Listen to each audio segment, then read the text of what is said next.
Okay, here's the original tail rotor slider, and the way it was configured, it was one at the bottom, which when it pushed it did this, and it was a shallow groove bearing, and that's why it did a little bit of this. It also does some of this while it's doing it.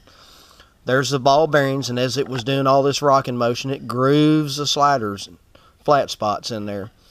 So we did the dual slider top and bottom, rebuilt the center section so it connects at the top and the bottom. We put the brass bushings in here.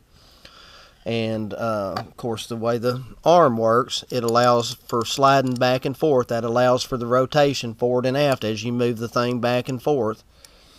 And of course, we're using the good, brass DU bushings on everything now. And the way we do these, I machine them a little oversized. You press them in, glue them in, press them in, and then come back and ream them. Do not hand drill ream them. Ream them in a press if you can.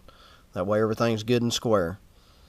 And anyway, I'll go over here and show you how the dual slider actually works on my machine, and I'll try to get this video up so you guys can see what's going on.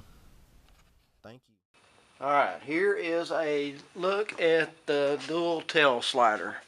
There's a brass slider there, and the brass slider on the top and the bottom. And you can see as we move everything back and forth, it all stays pretty even. Now the camera's not shaking, the actual tail boom is when I'm doing that. But anyway, that gives you a little idea of how everything works. That allows it to move evenly, top and bottom, left and right. But there's also a little twist going on in there.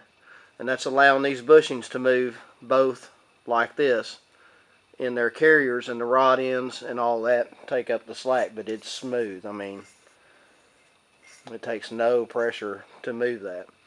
And beforehand, that thing's trying to do all this stuff and all, which is not good. And those balls riding on that shaft, that's all bad news. But anyway, that's our so-called fix. And it is a fix, not an invention, HobbyCAD.